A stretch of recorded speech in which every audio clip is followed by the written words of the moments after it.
샬롬, 2023년 12월 5일 화요일입니다. 기도하겠습니다.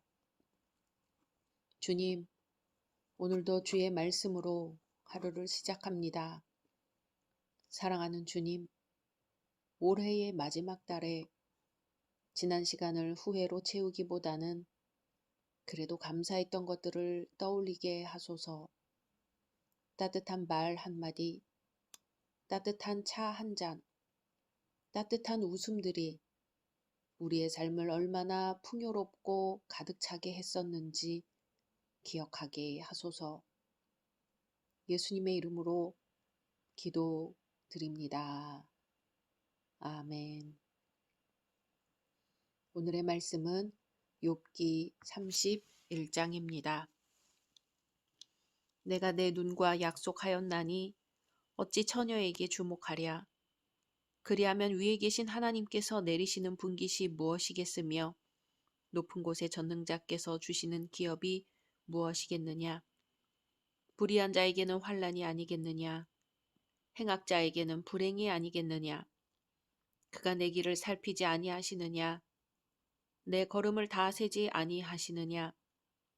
만일 내가 허위와 함께 동행하고 내 발이 속임수에 빨랐다면 하나님께서 나를 공평한 저울에 달아보시고 그가 나의 온전함을 아시기를 바라노라. 만일 내 걸음이 길에서 떠났거나 내 마음이 내 눈을 따랐거나 내 손에 더러운 것이 묻었다면 내가 심은 것을 타인이 먹으며 나의 소출이 뿌리째 뽑히기를 바라노라. 만일 내 마음이 여인에게 유혹되어 이웃의 문을 엿보아 문에서 숨어 기다렸다면 내 아내가 타인의 맷돌을 돌리며 타인과 더불어 동침하기를 바라노라. 그것은 참으로 음란한 일이니 재판에 회부할 죄악이요 멸망하도록 사르는 불이니 나의 모든 소출을 뿌리째 뽑기를 바라노라. 만일 남종이나 여종이 나와 더불어 쟁론할 때에 내가 그의 권리를 저버렸다면 하나님이 일어나실 때에 내가 어떻게 하겠느냐? 하나님이 심판하실 때에 내가 무엇이라 대답하겠느냐? 나를 태 속에 만드신 이가 그도 만들지 아니하셨느냐? 우리를 뱃속에 지으신 이가 한 분이 아니시냐? 내가 언제 가난한 자의 소원을 막았거나 과부의 눈으로 하여금 실망하게 하였던가? 나만 혼자 내 떡덩이를 먹고 고아에게 그 조각을 먹이지 아니하였던가? 실상은 내가 젊었을 때부터 고아 기르기를 그의 아비처럼 하였으며 내가 어렸을 때부터 과부를 인도하였노라. 만일 내가 사람이 의복이 없이 죽어가는 것이나 가난한 자가 덮을 것이 없는 것을 못 본 채 했다면 만일 나의 양털로 그의 몸을 따뜻하게 입혀서 그의 허리가 나를 위하여 복을 빌게 하지 아니하였다면 만일 나를 도와주는 자가 성문에 있음을 보고 내가 주먹을 들어 고아를 향해 휘둘렀다면 내 팔이 어깨뼈에서 떨어지고 내 팔뼈가 그 자리에서 부스러지기를 바라노라. 나는 하나님의 재앙을 심히 두려워하고 그의 위엄으로 말미암아 그런 일을 할 수 없느니라. 만일 내가 내 소망을 금에다 두고 순금에게 너는 내 의뢰하는 바라 하였다면 만일 재물의 풍부함과 손으로 얻은 것이 많음으로 기뻐하였다면 만일 해가 빛남과 달이 밝게 뜬 것을 보고 내 마음이 슬며시 유혹되어 내 손에 입맞추었다면 그것도 재판에 회부할 죄악이니 내가 그리하였으면 위에 계신 하나님을 속이는 것이리라. 내가 언제 나를 미워하는 자의 멸망을 기뻐하고 그가 재난을 당함으로 즐거워하였던가. 실상은 나는 그가 죽기를 구하는 말로 그의 생명을 저주하여 내 입이 범죄하게 하지 아니하였노라. 내 장막 사람들은 주인의 고기에 배부르지 않은 자가 어디 있느뇨 하지 아니하였는가. 실상은 나그네가 거리에서 자지 아니하도록 나는 행인에게 내 문을 열어주었노라. 내가 언제 다른 사람처럼 내 악행을 숨긴 일이 있거나 나의 죄악을 나의 품에 감추었으며 내가 언제 큰 무리와 여러 종족의 수모가 두려워서 대문 밖으로 나가지 못하고 잠잠하였던가. 누구든지 나의 변명을 들어다오. 나의 서명이 여기 있으니 전능자가 내게 대답하시기를 바라노라. 나를 고발하는 자가 있다면 그에게 고소장을 쓰게 하라. 내가 그것을 어깨에 매기도 하고 왕관처럼 머리에 쓰기도 하리라. 내 걸음의 수효를 그에게 알리고 왕족처럼 그를 가까이 하였으리라. 만일 내 밭이 나를 향하여 부르짖고 밭 이랑이 함께 울었다면, 만일 내가 값을 내지 않고 그 소출을 먹고 그 소유주가 생명을 잃게 하였다면, 밀 대신에 가시나무가 나고 보리 대신에 독보리가 나는 것이 마땅하니라 하고 욥의 말이 그치니라. 아멘. 흔하지는 않지만 진심을 다해 의롭게 사는 사람도 있습니다. 욥이 그런 사람이었습니다. 그런데 욥이 저주받는 수준의 참혹한 고난을 당하자 욥의 친구들과 주변 사람들이 욥을 비난합니다.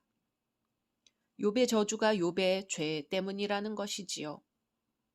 그러자 욥은 자신의 개인 생활에서, 이웃과의 생활에서, 그리고 하나님께 대한 신앙생활에서 범죄한 일이 없다고 주장합니다. 욥은 칭찬을 듣기 위해서 이런 말을 하는 것이 아니라 다만 친구들의 논박이 잘못되었음을 증명하고 싶었지요. 오늘 말씀은 욥의 이러한 심정을 잘 드러내주고 있습니다. 1절에 내가 내 눈과 약속하였나니 어찌 처녀에게 주목하랴. 아멘. 이 말은 욥이 아름다운 처녀를 보더라도 결코 음욕을 품지 않고 바라보았다는 뜻입니다. 아름다운 여인은 주께서 특별한 은혜를 주신 자매로서 인식되어야 하지 성적인 존재로 인식되어서는 안 됩니다. 인간을 영적 존재로 인식하느냐, 동물적 존재로 인식하느냐는 그 사람의 마음의 성결 여부에 좌우됩니다. 욥은 이 점에 있어서도 범죄하지 않았다는 자신감을 가지고 있었습니다. 창세기에서 하와는 선악과를 보고 먹음직도 하고 보암직도 하고 지혜롭게 할 만큼 탐스럽기도 했다고 하지요. 죄는 봄으로써 침투했습니다. 눈은 마음의 창문이며 마음은 눈을 통해 본 사물을 영혼에게 전달합니다. 인간의 원죄가 시각을 통로로 하여 침투했다는 것은 시사하는 바가 큽니다. 성경은 재물, 술, 여인에 대한 탐심이 보는 것에서 생기므로 이를 금하라고 합니다. 다음으로 욥은 하나님의 분깃에 대해 말합니다. 2절에 그리하면 위에 계신 하나님께서 내리시는 분깃이 무엇이겠으며 높은 곳에 전능자께서 주시는 기업이 무엇이겠느냐. 아멘. 범죄한 자에게는 하나님의 분깃과 산업이 주어지지 않는다는 것입니다. 여기서 나온 분깃과 기업은 20장 29절에서 소발이 사용했던 말들입니다. 욥도 사람의 행위에 따라 하나님의 보응이 임한다고 하는 소발의 견해와 같은 견해입니다. 사실 욥이 고난에 직면하기 전까지는 선악간 행위에 대한 하나님의 현실적인 보응을 믿어 의심치 않았을 것입니다. 그런데 엄청난 재난에 몰리자 욥은 자신과 같은 의인이 고난을 당하고 악행자들이 오히려 번성하는 모순된 현실에 예민한 눈을 뜨게 되었습니다. 지금 2절 말씀에서도 욥은 하나님의 공의에 대해서는 원칙적으로 공감하지만 자신의 현 처지와 관련해서는 딜레마에 빠져 있는 것입니다. 어쩌면 욥은 여기서 자신의 결백을 하나님 앞에 호소하고 있는지도 모르지요. 나름대로 경건을 추구했던 자신에게 고난이 닥친 이유를 알 수 없습니다. 그러나 우리는 예수님을 통해 복음을 위해 십자가를 묵묵히 져야 하는 상황도 얼마든지 닥칠 수 있음을 알고 있습니다. 욥은 이어서 자신이 했던 선한 행실 중에 악인에게 선을 베풀었던 것을 이야기합니다. 29절에 내가 언제 나를 미워하는 자의 멸망을 기뻐하고 그가 재난을 당함으로 즐거워하였던가. 아멘. 욥은 악한 자에게도 선을 베풀었습니다. 이웃에게 악한 행위를 하지 않았습니다. 이웃의 아픔을 자신의 아픔으로 알고 도와주기를 즐겼으며 그의 생애 중 이웃에게 해를 끼친 일이 없었습니다. 진실로 악을 악으로 갚지 아니하고 악을 선으로 갚는 하나님의 사람이었습니다. 욥은 또한 나그네를 돌볼 줄 아는 사람이었습니다. 32절에 실상은 나그네에게 거리에서 자지 아니하도록 나는 행인에게 내 문을 열어 주었노라. 아멘. 욥은 나그네를 영접하여 자기의 집으로 맞아들였습니다. 디모데전서 3장 2절에서는 장로, 감독의 자격으로서 나그네 대접을 말합니다. 그러므로 감독은 책망할 것이 없으며 한 아내의 남편이 되며 절제하며 신중하며 단정하며 나그네를 대접하며 가르치기를 잘하며. 아멘. 인생은 어차피 모두가 나그네와 같은 처지입니다. 출생하여 이곳저곳을 떠다니다가 결국 한 곳으로 돌아가게 되어 있습니다. 그곳이 바로 하늘나라입니다. 그러나 모든 사람들이 그곳으로 돌아갈 수 있는 것은 아닙니다. 나그네 중에는 돌아갈 고향, 맞아줄 가족도 없는 사람들이 있는 것처럼 하늘나라와는 상관이 없는 사람들이 있습니다. 불신자들입니다. 돌아갈 고향이 없는 나그네입니다. 성도는 이러한 이들에게 사랑과 관심을 기울여야 합니다. 이리저리 배회하며 안주할 곳을 찾아다니는 그들에게 문을 열어 영접하고 양식을 제공하며 쉴 자리를 마련해 주어야 합니다. 인생의 영원한 안식이 되시는 그리스도를 전해줌으로써 돌아갈 고향집이 있다는 것을 알려주어야 합니다. 욥은 이어서 믿음의 선한 싸움을 싸웠음을 말합니다. 34절에 내가 언제 큰 무리와 여러 종족의 수모가 두려워서 대문 밖으로 나가지 못하고 잠잠하였던가. 아멘. 용기란 불의한 일을 보고 잠잠하지 아니하고 악에 대해 침묵하지 않는 것입니다. 욥은 정의로운 일에는 항상 앞서 행하는 용기 있는 사람이었습니다. 진정한 용기는 만용과 구분됩니다. 만용은 거짓된 용기이며 자신을 내세우기 위해 필요 없는 일에 나서는 것입니다. 그러나 진정한 용기는 말해야 할 때 말하고 침묵해야 할 때 침묵할 줄 압니다. 그리고 언제나 자신을 희생할 준비가 되어 있습니다. 불의와 타협하지 않고 언행에 책임을 집니다. 용기 있는 자는 사람을 두려워하지 않고 하나님을 두려워합니다.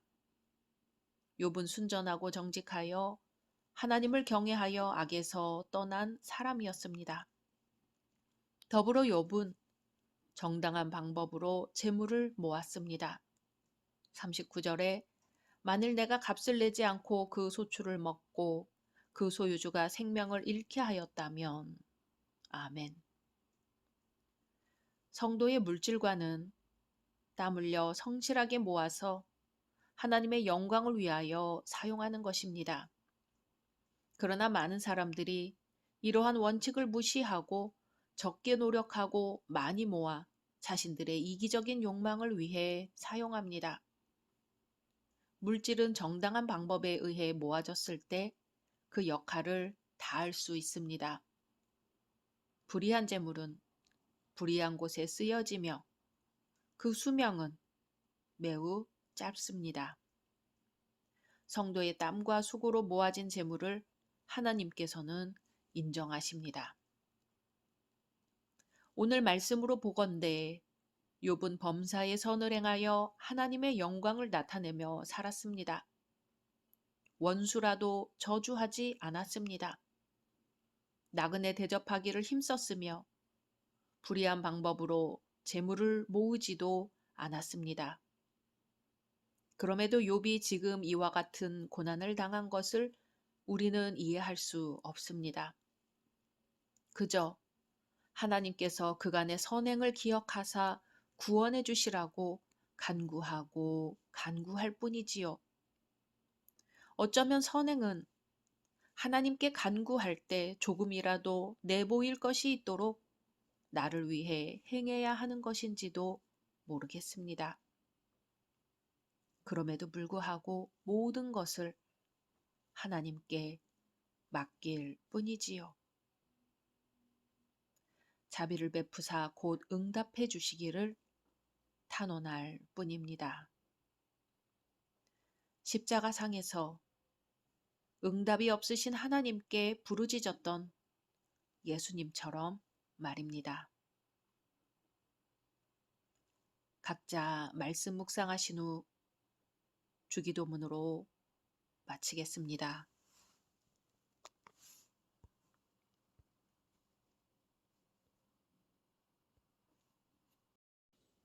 샬롬. 2023년 12월 6일 수요일입니다. 기도하겠습니다. 주님, 오늘도 주의 말씀으로 하루를 시작합니다.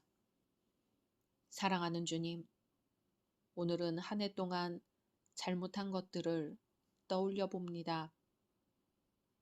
나도 모르게 했던 실수들, 누군가의 마음을 아프게 했던 것들, 마음을 닫아 걸었던 일들 등 주님, 이 모습 이대로 주님 앞으로 나아갑니다. 어떤 경우에도 주님 앞에 나아가기를 멈추지 않게 하옵소서. 예수님의 이름으로 기도드립니다. 아멘. 오늘의 말씀은 욥기 32장입니다.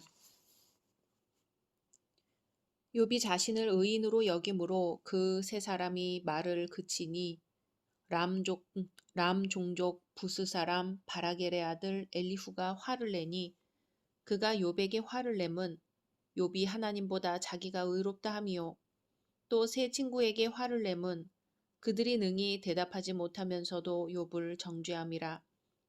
엘리후는 그들의 나이가 자기보다 여러 해 위이므로 욥에게 말하기를 참고 있다가 세 사람의 입에 대답이 없음을 보고 화를 내니라. 부스 사람 바라겔의 아들 엘리후가 대답하여 이르되 나는 연소하고 당신들은 연로하므로 뒷전에서 나의 의견을 감히 내놓지 못하였노라. 내가 말하기를 나이가 많은 자가 말할 것이요 연륜이 많은 자가 지혜를 가르칠 것이라 하였노라. 그러나 사람의 속에는 영이 있고 전능자의 숨결이 사람에게 깨달음을 주시나니 어른이라고 지혜롭거나 노인이라고 정의를 깨닫는 것이 아니니라. 그러므로 내가 말하노니 내 말을 들으라. 나도 내 의견을 말하리라. 보라, 나는 당신들의 말을 기다렸노라. 당신들의 슬기와 당신들의 말에 귀 기울이고 있었노라. 내가 자세히 들은즉 당신들 가운데 욥을 꺾어 그의 말에 대답하는 자가 없도다. 당신들이 말하기를 우리가 진상을 파악했으나 그를 추궁할 자는 하나님이시요 사람이 아니라 하지 말지니라. 그가 내게 자기 이론을 제기하지 아니하였으니 나도 당신들의 이론으로 그에게 대답하지 아니하리라. 그들이 놀라서 다시 대답하지 못하니 할 말이 없음이었더라. 당신들이 말없이 가만히 서서 다시 대답하지 아니한즉 내가 어찌 더 기다리랴. 나는 내 본분대로 대답하고 나도 내 의견을 보이리라. 내 속에는 말이 가득하니 내 영이 나를 압박함이니라. 보라, 내 배는 봉한 포도주통 같고 터지게 된 새 가죽 부대 같구나. 내가 말을 하여야 시원할 것이라. 내 입을 열어 대답하리라. 나는 결코 사람의 낯을 보지 아니하며 사람에게 영광을 돌리지 아니하리니 이는 아첨할 줄을 알지 못함이라. 만일 그리하면 나를 지으시니가 속히 나를 데려가시리로다. 아멘. 그동안 욥과 욥의 친구들의 열띤 변론이 있었는데요. 이 변론도 끝이 납니다. 그런데 이 변론이 끝나자 또 다른 변론자가 등장합니다. 이번에는 욥과 그의 친구들보다 훨씬 젊은 청년이 등장합니다. 보통 보면 청년들은 논쟁을 좋아하는 논객이고 노인들은 중재자가 되는데 이 청년이 욥과 친구들 사이에 중재자로 나타납니다. 욥의 세 친구뿐만이 아니라 다른 사람들도 그 자리에 있었던 것 같습니다.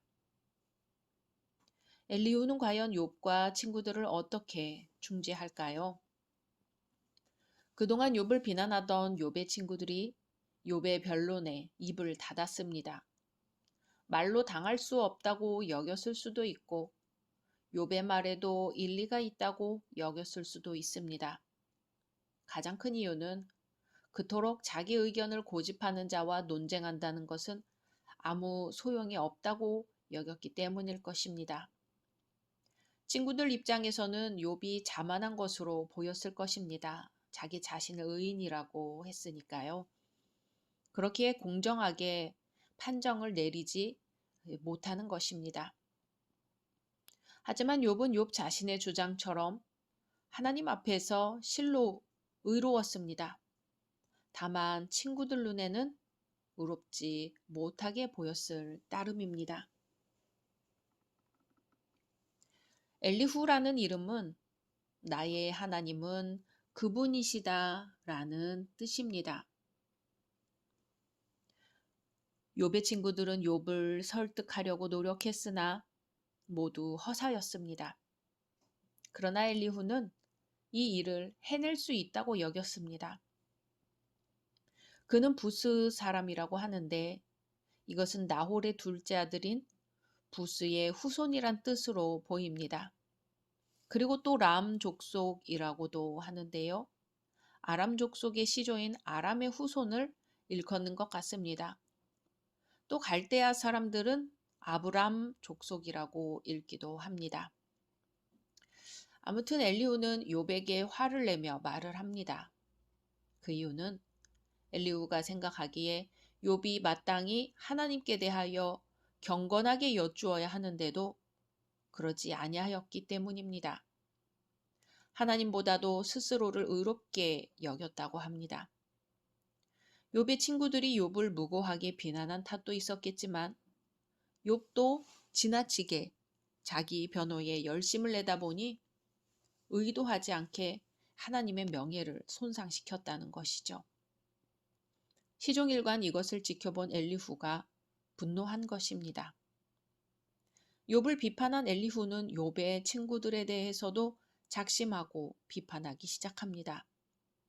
그 이유는 엘리후의 생각으로는 욥의 친구들이 그런 참상에 처한 욥에게 응당 자비롭게 행동해야 하는데도 그런 태도를 보이지 않았기 때문입니다.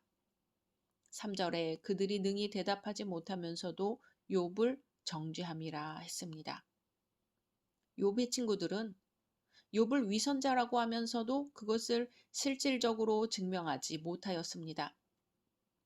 증명하지 못하면서도 자신들의 의견을 고집하였습니다. 엘리후의 말을 통해 엘리후의 성품을 엿볼 수 있습니다. 일단 엘리후는 겸손한 사람입니다. 6절에 나는 연소하고 당신들은 연로함으로 뒷전에서 나의 의견을 감히 내놓지 못하였노라 합니다. 자신보다 연장자들인 욥과 그의 친구들이 언쟁을 할 때에 나서지 않았습니다. 자기 귀에 들리는 말에 열심히 그 마음을 기울였습니다. 당대 최고라 하는 지혜자들 앞에 나서는 것이 부담스럽기도 했을 것입니다. 이러한 엘리후의 태도는 아주 바람직하다 할 것입니다. 특히 중재자로서의 자세는 중요합니다. 남의 의견은 신속히 귀담아 들으며 자신의 의견은 더디게 발표하는 것이 지혜로운 자에게 합당한 일입니다. 특히 학식이나 경건한 신앙심의 면에서 우리가 존경하는 사람들과 판단이 상반되는 경우에는 더욱 그래야 합니다. 야고보 사도는 내 사랑하는 형제들아 너희가 알거니와 사람마다 듣기는 속히 하고 말하기는 더디하며 성내기도 더디하라고 했습니다. 엘리후는 겸손했을 뿐 아니라 연장자들을 존중했습니다. 7절에 내가 말하기를 나이가 많은 자가 말할 것이요 연륜이 많은 자가 지혜를 가르칠 것이라 합니다. 또 11절에 나는 당신들의 말을 기다렸노라. 당신들의 슬기와 당신들의 말에 귀 기울이고 있었노라 합니다. 엘리후는 자기 연장자들이 하는 말을 잘 들었을 뿐 아니라 인내하며 기다렸습니다.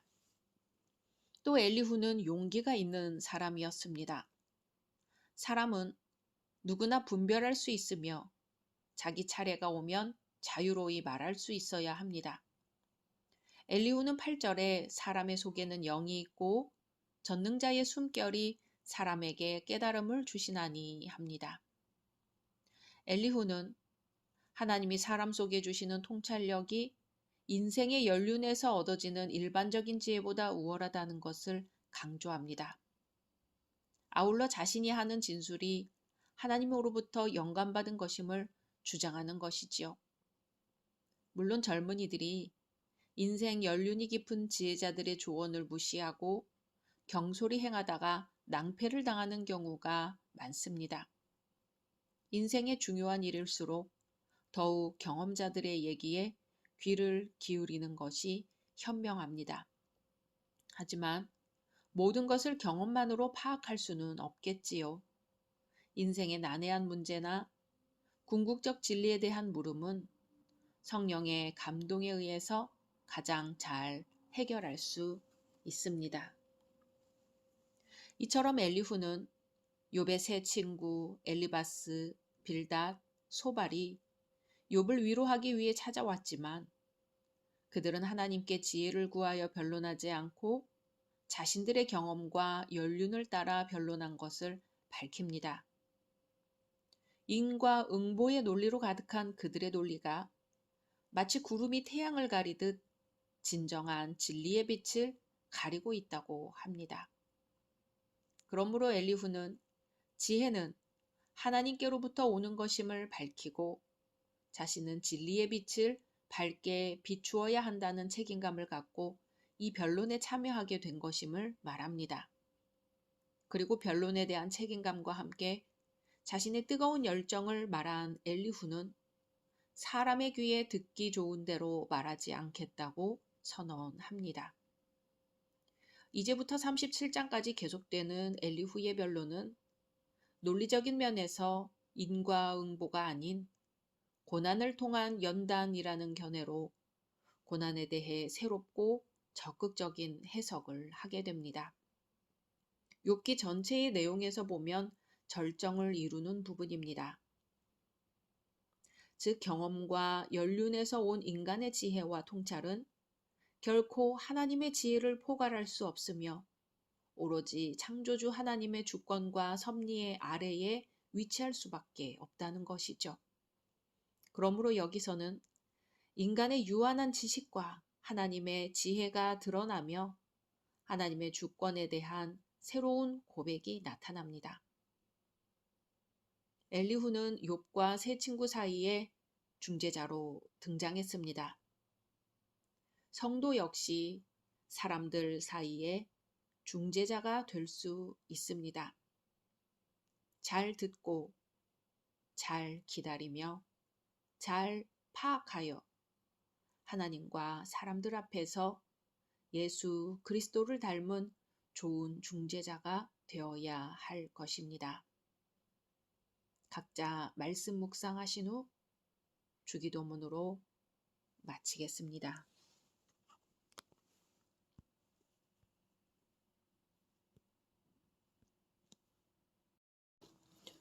샬롬 2023년 12월 7일 목요일입니다. 기도하겠습니다. 주님, 오늘도 주의 말씀으로 하루를 시작합니다. 사랑하는 주님, 세상의 모든 생명은 주님의 사랑 안에서 살아가야 하지만 인간의 탐욕이 만들어낸 위험한 상황들로 불안한 오늘을 살아갈 수밖에 없습니다. 주님, 자비를 베풀어 주시사 신음하는 생명들에게 주님의 사랑과 정의를 전해 주소서. 예수님의 이름으로 기도드립니다. 아멘. 오늘의 말씀은 욥기 33장입니다. 그런즉 욥이여 내 말을 들으며 내 모든 말에 귀를 기울이기를 원하노라. 내가 입을 여니 내 혀가 입에서 말하는구나. 내 마음의 정직함이 곧 내 말이며 내 입술이 아는 바가 진실을 말하느니라. 하나님의 영이 나를 지으셨고 전능자의 기운이 나를 살리시느니라. 그대가 할 수 있거든 일어서서 내게 대답하고 내 앞에 진술하라. 나와 그대가 하나님 앞에서 동일하니 나도 흙으로 지으심을 입었은즉 내 위엄으로는 그대를 두렵게 하지 못하고 내 손으로는 그대를 누르지 못하느니라. 그대는 실로 내가 듣는 데서 말하였고 나는 그대의 말소리를 들었느니라.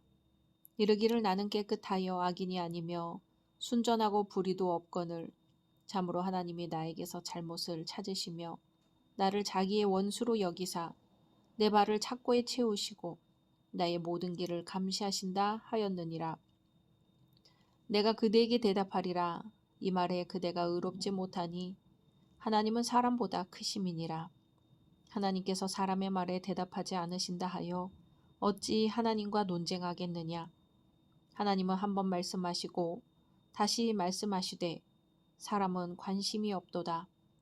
사람이 침상에서 졸며 깊이 잠들 때에나 꿈에나 밤에 환상을 볼 때에 그가 사람의 귀를 여시고 경고로써 두렵게 하시니 이는 사람에게 그의 행실을 버리게 하려 하심이며 사람의 교만을 막으려 하심이라. 그는 사람의 혼을 구덩이에 빠지지 않게 하시며 그 생명을 칼에 맞아 멸망하지 않게 하시느니라. 혹은 사람이 병상의 고통과 뼈가 늘 수심의 징계를 받나니 그의 생명은 음식을 싫어하고 그의 마음은 별미를 싫어하며 그의 살은 파리하여 보이지 아니하고 보이지 않던 뼈가 드러나서 그의 마음은 구덩이에 그의 생명은 멸하는 자에게 가까워지느니라. 만일 일천 천사 가운데 하나가 그 사람의 중보자로 함께 있어서 그의 정당함을 보일진데 하나님이 그 사람을 불쌍히 여기사 그를 건져서 구덩이에 내려가지 않게 하라. 내가 대속물을 얻었다 하시리라. 그런즉 그의 살이 청년보다 부드러워지며 젊음을 회복하리라. 그는 하나님께 기도함으로 하나님의 은혜를 베푸사 그로 말미암아 기뻐 외치며 하나님의 얼굴을 보게 하시고 사람에게 그의 공의를 회복시키시느니라. 그가 사람 앞에서 노래하여 이르기를 내가 범죄하여 옳은 것을 그르쳤으나 내게 무익하였구나. 하나님이 내 영혼을 건지사 구덩이에 내려가지 않게 하셨으니 내 생명이 빛을 보겠구나 하리라. 실로 하나님이 사람에게 이 모든 일을 제삼 행하심은 그들의 영혼을 구덩이에서 이끌어 생명의 빛을 그들에게 비추려 하심이니라. 욥이여 내 말을 귀담아 들으라. 잠잠하라. 내가 말하리라. 만일 할 말이 있거든 대답하라. 내가 기쁜 마음으로 그대를 의롭다 하리니 그대는 말하라. 만일 없으면 내 말을 들으라. 잠잠하라.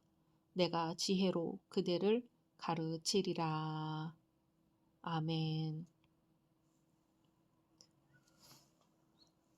31장까지는 욥과 세 친구 사이의 변론을 통해 인과 응보의 논리와 그에 대해 반박하는 내용이 진행되었다면 32장에서는 엘리후가 자신을 소개하고 자신의 변론의 당위성을 말했습니다. 그리고 오늘 33장에서는 엘리후의 1차 변론이 시작됩니다. 특히 이번 장에서는 인간에게 고난을 주시는 하나님의 목적에 대해 고난은 징계일 수 있지만 그 결과는 더 큰 복이라고 말합니다. 고난을 오히려 겸손히 하나님을 섬길 수 있는 연단으로 받아들여야 한다는 것이죠. 오늘 엘리후는 크게 하나님의 위대하심과 계시하시는 방법을 설명하고 하나님이 고난을 주시는 이유는 복을 주기 위해서임을 밝힙니다. 하나님은 말씀하십니다. 그러므로 경청이 중요하지요. 잘 들어야 잘 알 수 있고 잘 알아야 잘 행할 수 있습니다. 성도들은 하나님의 뜻을 행하는 사람들이죠. 하나님의 뜻을 행하려면 하나님의 말씀을 잘 들어야 합니다. 하나님은 성도에게도 말씀하시고 불신자에게도 말씀하십니다. 항상 말씀하십니다. 문제는 사람들이 하나님의 말씀을 잘 듣지 않는다는 것입니다. 그러면서 나는 하나님의 말씀을 들은 적이 없다. 하나님의 말씀을 듣고 싶다고 합니다. 14절을 볼까요? 하나님은 한 번 말씀하시고 다시 말씀하시되 사람은 관심이 없도다. 아멘. 하나님은 우리가 깨닫도록 거듭 강조하십니다. 하나님은 어떻게 어느 때 교훈하실까요? 15절, 16절에 사람이 침상에서 졸며 깊이 잠들 때에나 꿈에나 밤에 환상을 볼 때에 그가 사람의 귀를 여시고 경고로써 두렵게 하시니. 아멘. 이렇게 사람의 무관히 여기는 일이라도 거듭 강조하시고 수시로 여러 가지 방법으로 교훈하시는 이유가 뭘까요? 17절, 18절에 이는 사람에게 그의 행실을 버리게 하려 하심이며 사람의 교만을 막으려 하심이라. 그는 사람의 혼을 구덩이에 빠지지 않게 하시며 그 생명을 칼에 맞아 멸망하지 않게 하시느니라. 아멘. 하나님은 이렇듯 하나님의 자녀들이 멸망하지 않도록 애쓰십니다. 우리는 부모님이나 선생님, 어른들의 가르침까지도 잔소리로 여기고 귀찮아하며 회피할 때가 얼마나 많습니까? 그러나 하나님의 음성만은 결코 무심히 지나쳐서는 안 됩니다. 우리를 창조하신 하나님만큼 나에 관하여 잘 아시는 분이 어디에 있을까요? 하나님은 우리가 세상에서 존귀하게 되고 우리의 영혼이 멸망하지 않도록 계속 말씀해주고 계십니다. 그러면 하나님은 어떤 형태로 우리에게 뜻을 전하실까요? 하나님은 깜빡 졸 때, 환상으로나 깊이 잠들었을 때, 꿈으로 말씀하신다 했습니다. 야곱이 베델에서 깜빡 졸고 있을 때 하나님은 야곱과 하늘 사이에 사닥다리를 걸쳐놓고 천사를 보내어 지키게 하셨습니다. 그때 야곱은 사닥다리 꼭대기에 서서 말씀하시는 하나님의 음성을 들었습니다. 하나님은 우리가 기도할 때 우리에게 다가오셔서 말씀하시고 응답해 주십니다. 하나님은 또한 우리 양심을 통해서 말씀하십니다. 로마서 9장 2절에 내 양심이 성령 안에서 나로 더불어 증거하노니 라고 했습니다. 우리의 영혼과 양심은 직결되어 있기 때문에 양심을 통해서 하나님의 음성이 들려올 때가 있습니다. 그러므로 양심이 괴롭고 꺼림칙하거나 불안하면 하나님께서 하지 말라는 음성임을 알고 조심해야 합니다. 또 하나님은 환경을 통해서 말씀하십니다. 요나가 하나님의 말씀을 불순종하고 반대편으로 도망갈 때 바다에 심한 풍랑이 일어났습니다. 그때 하나님은 환경을 통해서 요나의 양심의 잠을 깨우셨습니다. 하나님은 믿어야 할 사람이 믿지 않을 때, 일해야 할 사람이 게으름 피울 때, 감사해야 할 사람이 불평할 때 하나님은 환경을 통해서 풍랑을 주시고 마땅히 행할 바를 깨닫게 하십니다. 성경은 살아계신 하나님의 말씀이지요. 그러므로 우리가 성경을 읽을 때 말씀이 가슴에 부딪혀 오는 것으로 하나님은 말씀하십니다. 기도하다가 말씀이 머리에 떠오르기도 하며 무심코 입으로 흘러나오면서 하나님의 음성이 들리기도 합니다. 또 설교 말씀을 통하여 간접적으로 들려주십니다. 잘못됨이 없이 가장 정확하게 하나님의 음성을 들으려면 성경 말씀을 많이 읽고 암기하는 것이 좋습니다. 그리고 매일 규칙적으로 읽는 것이 좋습니다. 또 시간 나는 대로 성경을 기록해 보는 것도 좋습니다. 다음으로 하나님은 성도가 고난받을 때에 돕는 하나님이십니다. 첫째, 천사를 보내 도와주십니다. 23절에 만일 1천 천사 가운데 하나가 그 사람의 중보자로 함께 있어서 그의 정당함을 보일진대. 아멘. 하나님께서는 사람이 어려움을 당할 때 하나님께 나와서 기도하면 천사와 같은 사람을 보내십니다. 고난의 의미를 설명해주고 낙심하지 말고 하나님을 의지하라고 합니다. 어려움에서 건져주시고 전능하신 하나님의 능력으로 구원해 주신다는 것을 말해줍니다.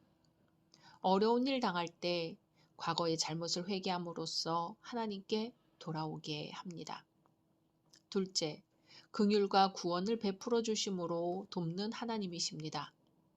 24절에 하나님이 그 사람을 불쌍히 여기사 그를 건져서 구덩이에 내려가지 않게 하라. 내가 대속물을 얻었다 하시리라. 아멘. 하나님께서 쓰시는 하나님의 사람이나 하나님의 도우심을 기다리는 사람들에게 자비와 긍휼을 베푸십니다. 부모가 자녀들에게 먹을 것을 주고 옷을 사주고 공부시켜주는 것은 전적으로 사랑과 자비의 마음에서이지요. 하나님께서도 그와 같다는 것입니다. 셋째, 하나님은 회복하심으로 도우십니다. 25절에 그런즉 그의 살이 청년보다 부드러워지며 젊음을 회복하리라. 아멘. 성령은 우리의 몸과 마음을 부드럽게 합니다. 문둥병 환자인 나아만 장군이 하나님의 말씀을 믿고 요단강에 몸을 7번 담글 때 하나님께서 어린아이의 살처럼 회복시켜 주셨습니다. 아브라함의 아내 사라도 90세 되는 할머니였지만 이삭을 주시리라는 믿음을 가졌을 때 몸이 변화되어 아들 이삭을 낳게 되었습니다. 엘리후는 이와 같이 고난을 통해 의를 이루시는 하나님의 주권적 섭리에 대해 설명하고 징계와 책망을 통해서라도 인간을 선한 길로 인도하시는 분이라고 설명합니다. 그리고 이어 말합니다. 31절에 욥이여 내 말을 귀담아 들으라. 잠잠하라. 내가 말하리라. 아멘. 고난을 당하는 욥을 찾아온 친구들은 여러 가지 말로 욥을 권하였지만 아무 의미가 없었습니다. 공허하고 답답한 소리에 불과했습니다. 그것은 그들이 이야기를 듣는 대상인 욥을 제대로 알지 못했기 때문이고 더 나아가 자신들이 잘 모르고 있다는 사실을 깨닫지 못했기 때문입니다. 오늘 엘리후도 욥에게 말하고 있으나 욥에게 얼마나 받아들여질지 모르겠습니다. 우리는 오늘도 지혜를 준다는 핑계로 얼마나 많은 공허한 충고를 전했나 생각해 봐야겠습니다. 옳은 말일지라도 때와 상황에 맞지 않는 말은 공허한 울림이 될 뿐입니다. 오직 성령께서 우리의 생각과 마음을 주장하여 주시기를 바랍니다. 각자 말씀 묵상하신 후 주기도문으로 마치겠습니다.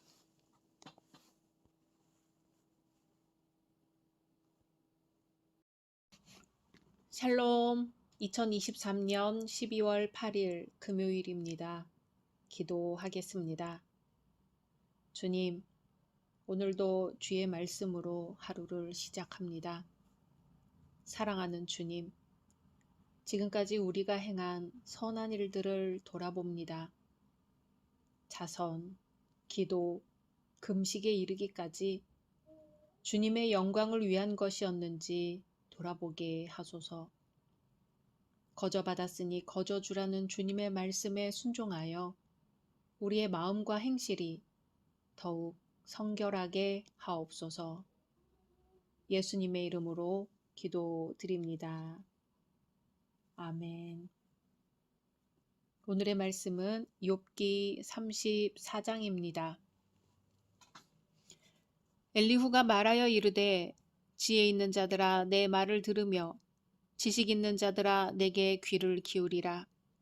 입이 음식물의 맛을 분별함 같이 귀가 말을 분별하나니 우리가 정의를 가려내고 무엇이 선한가 우리끼리 알아보자. 욥이 말하기를 내가 의로우나 하나님이 내 의를 부인하셨고 내가 정당함에도 거짓말쟁이라 하였고 나는 허물이 없으나 화살로 상처를 입었노라 하니 어떤 사람이 욥과 같으랴. 욥이 비방하기를 물 마시듯 하며 악한 일을 하는 자들과 한패가 되어 악인과 함께 다니면서 이르기를 사람이 하나님을 기뻐하나 무익하다 하는구나. 그러므로 너희 총명한 자들아 내 말을 들으라. 하나님은 악을 행하지 아니하시며 전능자는 결코 불의를 행하지 아니하시고 사람의 행위를 따라 갚으사 각각 그의 행위대로 받게 하시나니 진실로 하나님은 악을 행하지 아니하시며 전능자는 공의를 굽히지 아니하시느니라. 누가 땅을 그에게 맡겼느냐? 누가 온 세상을 그에게 맡겼느냐? 그가 만일 뜻을 정하시고 그의 영과 목숨을 거두실진데 모든 육체가 다 함께 죽으며 사람은 흙으로 돌아가리라. 만일 내가 총명이 있거든 이것을 들으며 내 말소리에 귀를 기울이라. 정의를 미워하시는 이시라면 어찌 그대를 다스리시겠느냐? 의롭고 전능하신 이를 그대가 정죄하겠느냐? 그는 왕에게라도 무용지물이라 하시며 지도자들에게라도 악하다 하시며 고관을 외모로 대하지 아니하시며 가난한 자들 앞에서 부자의 낯을 세워주지 아니하시나니 이는 그들이 다 그의 손으로 지으신 바가 됨이라. 그들은 한밤중에 순식간에 죽나니 백성은 떨며 사라지고 세력 있는 자도 사람의 손을 빌리지 않고 제거함을 당하느니라. 그는 사람의 길을 주목하시며 사람의 모든 걸음을 감찰하시나니 행악자는 숨을 만한 흑암이나 사망의 그늘이 없느니라. 하나님은 사람을 심판하시기에 오래 생각하실 것이 없으시니 세력 있는 자를 조사할 것 없이 꺾으시고 다른 사람을 세워 그를 대신하게 하시느니라. 그러므로 그는 그들의 행위를 아시고 그들을 밤 사이에 뒤집어 엎어 흩으시는도다. 그들을 악한 자로 여겨 사람의 눈앞에서 치심은 그들이 그를 떠나고 그의 모든 길을 깨달아 알지 못함이라. 그들이 이와 같이 하여 가난한 자의 부르짖음이 그에게 상달하게 하며 빈궁한 사람의 부르짖음이 그에게 들리게 하느니라. 주께서 침묵하신다고 누가 그를 정죄하며 그가 얼굴을 가리신다며 누가 그를 배울 수 있으랴. 그는 민족에게나 인류에게나 동일하시니 이는 경건하지 못한 자가 권세를 잡아 백성을 올가매지 못하게 하려 하심이니라. 그대가 하나님께 아뢰기를 내가 죄를 지었사오니 다시는 범죄하지 아니하겠나이다. 내가 깨닫지 못하는 것을 내게 가르치소서. 내가 악을 행하였으나 다시는 아니하겠나이다 하였는가. 하나님께서 그대가 거절한다고 하여 그대의 뜻대로 속전을 치르시겠느냐. 그러면 그대가 스스로 택할 것이요 내가 할 것이 아니니 그대는 아는 대로 말하라. 슬기로운 자와 내 말을 듣는 지혜 있는 사람은 반드시 내게 말하기를 욥이 무식하게 말하니 그의 말이 지혜롭지 못하도다 하리라. 나는 욥이 끝까지 시험 받기를 원하노니 이는 그 대답이 악인과 같음이라. 그가 그의 죄에 반역을 더하며 우리와 어울려 손뼉을 치며 하나님을 거역하는 말을 많이 하는구나. 아멘. 엘리후는 어제 자신의 첫 번째 변론에서 욥이 대답을 하지 못하자 오늘 두 번째 변론을 전개합니다. 오늘 말씀에서는 직접적인 변론의 대상이 욥에게서 지혜자들 또는 총명한 자들로 바뀌고 있습니다. 또 변론의 주제도 고난을 통한 하나님의 사랑을 강조한 것에서 욥이 자신을 의롭다고 한 주장을 논박하는 내용으로 전환하고 있습니다. 그래서 엘리후는 욥이 자신을 의롭고 무죄한 하나님께서 의롭지 못하다고 불평하는 것을 한 편의 논문을 작성하듯이 논리정연하게 반박합니다. 이러한 오늘 34장의 분위기는 마치 재판정의 공판과 같은 느낌을 줍니다. 즉 엘리후는 욥을 피고인으로 고소하고 배심원인 지혜자들 앞에서 욥의 죄목을 낭독한 후에 하나님의 정의롭고 완전하신 속성을 근거로 그를 유죄 판결합니다. 하지만 이러한 엘리후의 변론은 이미 욥을 정죄한 욥의 세 친구의 변론과 같이 어리석습니다. 왜냐하면 엘리후는 욥의 원망 섞인 단식을 하나님의 공의에 대한 도전으로 잘못 이해했기 때문입니다. 욥은 결코 하나님의 공의를 부인한 적이 없었지요. 아니 오히려 하나님의 공의가 실현되기를 애타게 기대하고 있었습니다.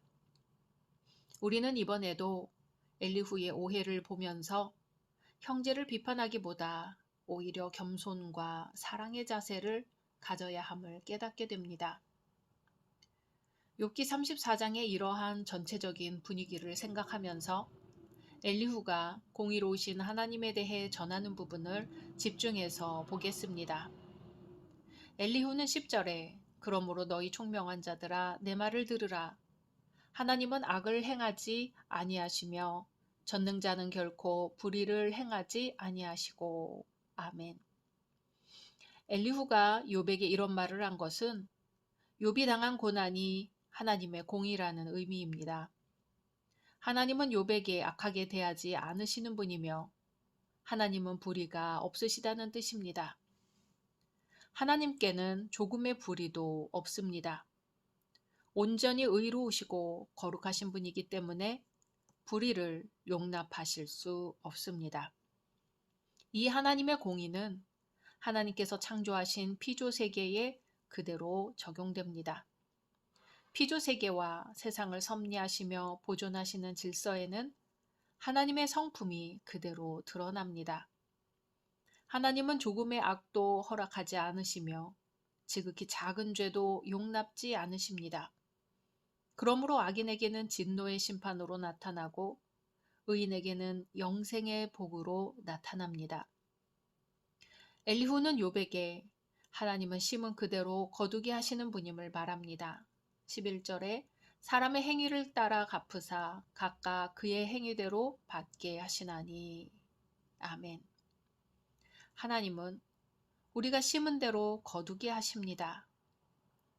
우리는 아버지를 속이고 축복을 가로챈 야곱이 후에 자신이 행한 그대로 자식들에게 속임을 당한 사실을 잘 알고 있습니다. 사람의 말과 행동은 반드시 그 뿌린 대로 열매를 거둡니다. 허공으로 분해되어 사라지는 것이 아니라 살아있는 말로 뿌려져 그 말대로 열매를 가지고 다시금 되돌아옵니다. 그리하여 거짓은 거짓의 열매를, 사특한 말은 오해와 중상모략을, 분노는 분노를, 헛된 맹세는 심한 환난과 곤고를 가져다 줍니다. 그러면 우리는 무엇을 심어야 할까요? 그것은 사랑과 진리를 전하는 말입니다. 평안을 전하는 말, 격려의 말, 위로의 말, 진실의 말, 그리고 복음의 씨앗을 심어야 합니다. 그러할 때 심은 그대로 거두게 하시는 하나님의 공의가 우리에게 사랑과 평화, 위로와 진실, 그리고 죽었던 생명이 다시금 살아나는 생명의 열매를 거두게 하시는 것입니다. 하나님은 우리가 행한 행동 그대로 거두게 하십니다. 그러므로 우리의 행위는 항상 공의로워야 하고 진리 위에 서야 하며 주의 뜻을 따라 행하는 온전한 것이 되어야 합니다.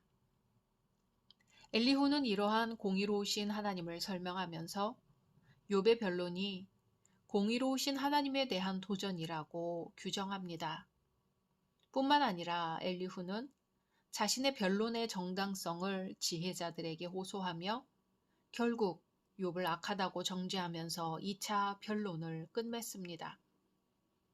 이처럼 엘리후의 논리적이고 설득력 있는 정죄는 다소 감정에 치우치고 호소력이 적었던 세 친구의 정죄보다 욥에게 더욱 큰 슬픔과 충격을 주었을 것입니다. 엘리후는 욥이 고백하는 무죄와 순결함의 주장 자체가 하나님의 주권적 섭리에 대한 반역이요 죄인 위치하는 변명의 태도라고 하며 그것 자체가 이미 욥의 죄를 반증하는 증거라고 합니다. 그리고는 36절에서 욥이 더욱더 시련을 받아야 한다고 선언하고 있습니다.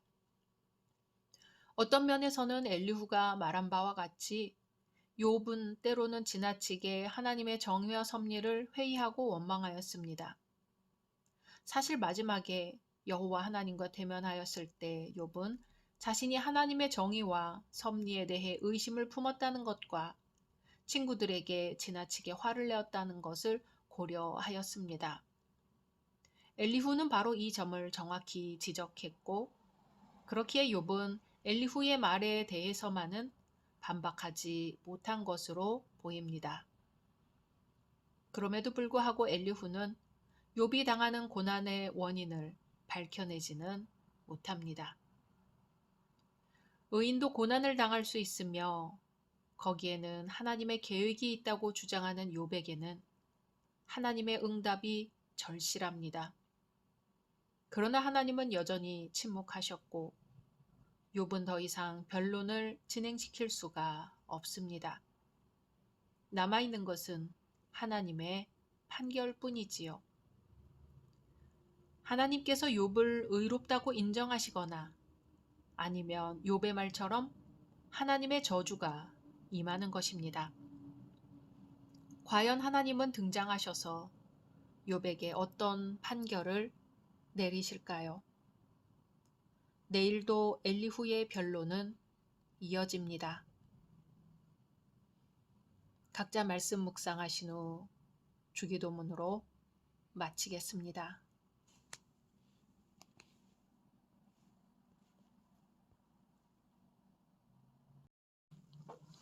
샬롬, 2023년 12월 9일 토요일입니다.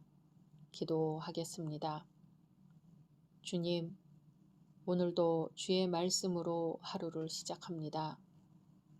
사랑하는 주님, 거룩한 주일을 준비하는 오늘 우리의 말이 구별되게 하소서, 우리의 행동이 구별되게 하소서. 그리하여 주님 전에 나아갈 때에 거룩함으로 나아가게 하옵소서. 예수님의 이름으로 기도드립니다. 아멘. 오늘의 말씀은 욥기 35장입니다. 엘리후가 말을 이어 이르되 그대는 이것을 합당하게 여기느냐? 그대는 그대의 의가 하나님께로부터 왔다는 말이냐? 그대는 그것이 내게 무슨 소용이 있으며 범죄하지 않는 것이 내게 무슨 유익이 있겠느냐고 묻지만은 내가 그대와 및 그대와 함께 있는 그대의 친구들에게 대답하리라. 그대는 하늘을 우러러보라. 그대보다 높이 뜬 구름을 바라보라. 그대가 범죄한들 하나님께 무슨 영향이 있겠으며 그대의 악행이 가득한들 하나님께 무슨 상관이 있겠으며 그대가 의로운들 하나님께 무엇을 드리겠으며 그가 그대의 손에서 무엇을 받으시겠느냐. 그대의 악은 그대와 같은 사람에게나 있는 것이요 그대의 공의는 어떤 인생에게도 있느니라. 사람은 학대가 많으므로 부르짖으며 군주들의 힘에 눌려 소리치나 나를 지으신 하나님은 어디 계시냐고 하며 밤에 노래를 주시는 자가 어디 계시냐고 말하는 자가 없구나. 땅의 짐승들보다도 우리를 더욱 가르치시고 하늘의 새들보다도 우리를 더욱 지혜롭게 하시는 이가 어디 계시냐고 말하는 이도 없구나. 그들이 악인의 교만으로 말미암아 거기에서 부르짖으나 대답하는 자가 없음은 헛된 것은 하나님이 결코 듣지 아니하시며 전능자가 돌아보지 아니하심이라. 하물며 말하기를 하나님은 배울 수 없고 일의 판단하심은 그 앞에 있으니 나는 그를 기다릴 뿐이라 말하는 그대일까 보냐. 그러나 지금은 그가 진노하심으로 벌을 주지 아니하셨고 악행을 끝까지 살피지 아니하셨으므로 욥이 헛되이 입을 열어 지식 없는 말을 많이 하는구나. 아멘. 오늘 말씀은 엘리후의 3차 변론입니다. 2차 변론과 같이 서론, 본론, 결론이라는 일종의 논문의 형식을 취하고 있습니다. 서론에서는 욥의 불평과 주장에 대한 고소를 하고 있으며 본론에서는 그에 대한 반박입니다. 결론에서는 욥을 조소하며 그 불평이 잘못되었음을 선언합니다. 그러나 이러한 치밀한 전개에도 불구하고 엘리후는 욥의 불평과 주장을 오해, 과장하고 있으며 욥이 제기한 문제에 직접적인 대답을 하지는 못하고 욥을 정죄하는 한계를 드러내고 있습니다. 엘리후의 3차 변론을 서론, 본론, 결론으로 나누어 차례대로 나누어 보도록 하겠습니다. 먼저 서론 부분입니다. 이 부분은 엘리후가 욥의 주장에 대해 이의 제기하는 부분입니다. 엘리후는 욥의 잘못을 두 가지로 말하고 있습니다. 첫째는 욥이 하나님보다 자신이 의롭다고 주장하였다는 것입니다. 그러나 욥은 단지 내가 하나님 앞에서 의롭다라고 주장했을 뿐이지요. 둘째는 욥이 신앙의 무익함을 주장하였다는 것입니다. 그러나 욥의 독백을 전체적으로 보면 이것은 인생의 허무함과 악인이 번영하기도 하는 세상의 모순됨에 대한 고뇌 찬 외침이요 탄식일 뿐이었습니다. 그러니 엘리후가 서론에서 제기한 욥의 문제들은 사실 엘리후의 오해와 과대 해석임을 알 수 있습니다. 다음으로 본론 부분입니다. 엘리후는 위에서 두 가지 문제점을 제기한 후 그러한 욥의 불평들에 대해 본론에서 반박을 하고 있습니다. 첫째, 욥이 하나님보다 자신이 의롭다고 주장한다고 본 것에 대해서 이렇게 반박합니다. 엘리후가 보기에 이것은 누구든 품어서는 안 될 생각이었습니다. 왜냐하면 우리가 아무리 선하고 우리의 고통이 극심하다고 하더라도 우리는 의롭지 못하다고 책망받아야 하는 것이지 하나님께 그런 불의를 돌릴 수는 없기 때문입니다. 그러니 하나님, 내가 선을 행한 것이 하나님께서 나에게 베푸신 은혜를 생각한다면 바람에 날리는 티끌일 뿐입니다. 해야 옳다는 것입니다. 그래서 엘리후는 욥에게 분노했습니다. 둘째, 욥이 신앙의 무익함, 곧 의로운 행실이 아무 유익이 없다고 주장하였다는 것에 대해서 이렇게 반박합니다. 하나님은 사람보다 크시다는 것이죠. 온 세상은 하나님께서 우리 인간에게 베푸시는 은혜의 장소라는 것입니다. 하나님은 우리에게 생명을 주셨고 생명을 보존할 환경을 주셨고 부모와 형제뿐 아니라 일용할 양식을 주셨다는 것입니다. 그런데 그런 우리가 감히 하나님께 항의할 수 없다는 것입니다. 불평할 수 없다는 것입니다. 즉 인간 세계에서 벌어지는 선악간의 행위는 인간 세계에서만 통용될 뿐 초월적인 하나님께는 영향을 미치지 못한다고 합니다. 마지막 결론에서는 하나님께서 왜 기도에 응답하시지 않는가에 대한 엘리후의 변론이 나타납니다. 욥이 하나님의 응답 없음을 놓고 하나님의 응답을 간절히 소망하며 한탄한 것을 마치 욥이 하나님 앞에서 교만하고 무례하며 허탄한 요구를 한 것으로 오해하고 기도가 응답되지 않는 세 가지 이유를 제시합니다. 첫째는 사람이 고난에 처해 부르짖으면서도 구원과 지혜를 베푸시는 하나님을 확신하지 못하기 때문이라는 것입니다. 둘째는 겸손히 하나님의 도움을 구하지 않고 교만하게 구하기 때문이라는 것입니다. 셋째는 자신의 죄를 회개하지 않은 채 구하기만 하기 때문이라는 것입니다.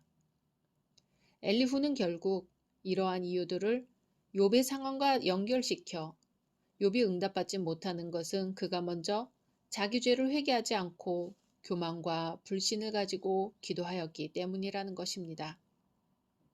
그러나 욥이 자신의 의를 변호하며 불의한 현실 상황에 대해 한탄했던 것은 하나님의 주권을 부인하고 대항하고자 함이 아니었습니다. 하나님께 자신의 비참한 처지를 호소하고 그분의 주권적인 공의를 기대하는 믿음과 소망을 표현한 것이었습니다.